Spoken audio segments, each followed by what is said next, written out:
ফেসবুকে সুন্দর সুন্দর অ্যাস্থেটিক ক্যান্ডেল দেখা আমার মন চাইতেছে আমি একটা অ্যাস্থেটিক ক্যান্ডেল বানাবো। এই জন্য আমি দোকান থেকে গিয়ে 4টা মোমবাতি কিনে আনছি। আর আমার কাছে একটা জার ছিল আর রং ছিল।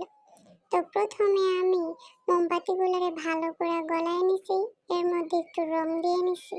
তো রং দেওয়ার পরে এটারে ভালো করে মোমবাতির সাথে মিশাইতে হইব। কিন্তু অবস্থা দেখে মনে হইতেছে না এটা ভালো করে মিশতেছে। যাই হোক, আমি সর্বোচ্চ চেষ্টা করে যেমন এটা ভালো করে মেশানোর জন্য। এই জন্য অনেকক্ষণ এটারে লাড়তে চাড়তে হইব। তো হয়ে গেছে আমার নাড়াচাড়া। এখন আমি পাশে রেখে দিব আর জারটাকে নিব।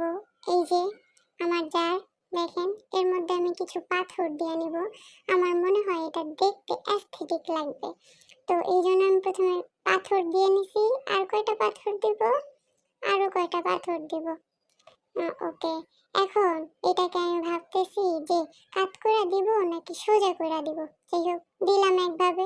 সুতাটাকে রাখতে হবে, যে সুতাটা কোনো মতেই থাকে না, খালি উঠে উঠে আইসা পড়তেছিল। এরপর আমি গলানো মোমবাতিগুলা ঢাইলা নিব। সবটুকু ঢালতে হবে সুন্দরভাবে। আর এদিকে আমার সুতা উঠে আইসা পড়তেছে।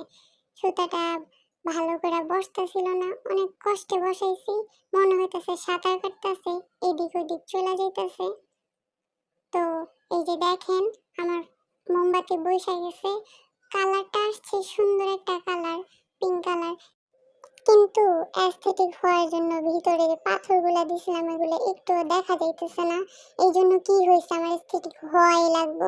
আমি উপরে পাথর দিয়ে নিমু, ছোট ছোট কয়টা পাথর উপরে দিয়ে নিমু, যাতে বেশি অ্যাস্থেটিক দেখতে লাগে। এই যে দেখেন, তো পাথরগুলো ছড়ায় ছিটায় গেছে। আমি পরে এক পাশে করে নিব। এই যে দেখেন এক পাশে করে নিছি, করে নিন, এগুলো হয়ে গেছে। তারপরে এই যে আমার ফাইনাল লুক, আপনারা দেখেন কি সুন্দর লাগতেছে, খুবই অ্যাস্থেটিক লাগতেছে।